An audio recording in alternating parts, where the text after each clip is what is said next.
जय भगवती जय बिसहारा। तेसर दिन के कथा अछि जे पृथ्वी जहन रसातल चलि गेलखिन तऽ सब देवता पितर हुनका मनबऽ लगेलखिन, लेकिन पृथ्वी ऊपर आबैके लेल तैयार नहि भेलखिन।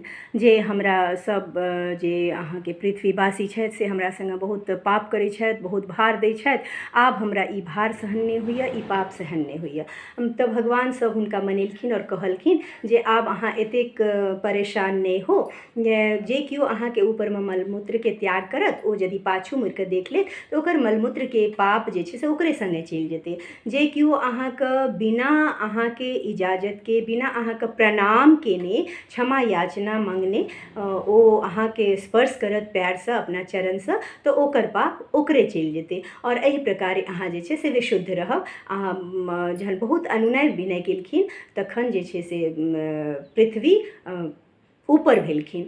चूँकि ब्रह्माके जहन राति होइ छनि तऽ पृथ्वी धरतीके रसातलमे चलि जाइ छथिन। तऽ जखन ब्रह्माके दिन भेलनि तब देवता लोकनि मनबऽ गेलखिन और पृथ्वी एहि रूपे मानि गेलखिन। चूँकि हर प्रात जहन होइ छै तऽ शब्द, स्पर्श, रूप, रस, गंध एहि पाँचों तत्वके मिला कऽ पृथ्वीके पुनर्निर्माण कयल जाइ छै।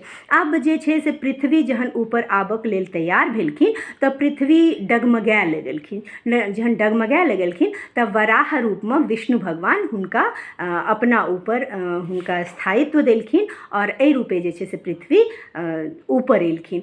आब वराहके सङ्गमे जे छै से पृथ्वीके विवाह भेलनि और हुनका मंगल नामके एकटा पुत्र भेलनि और एहि रूपे जे छै से पृथ्वी आगू बढ़ली। आब अखनो जे छै से पृथ्वीमे बैलेंस नहि भऽ रहल छलनि तऽ देवता लोकनि कहलखिन जे जाउ अगस्त मुनिके पालथी तरमे जे माटि पड़ल यऽ ओकर जोड़न दियौ, पृथ्वीमे स्थायित्व आयत। और वएह भेलै, तकर बाद पृथ्वीमे स्थायित्व एलै। तऽ एहि प्रकारे पृथ्वीके जन्मके कथा अछि मधुश्रावणी कथामे।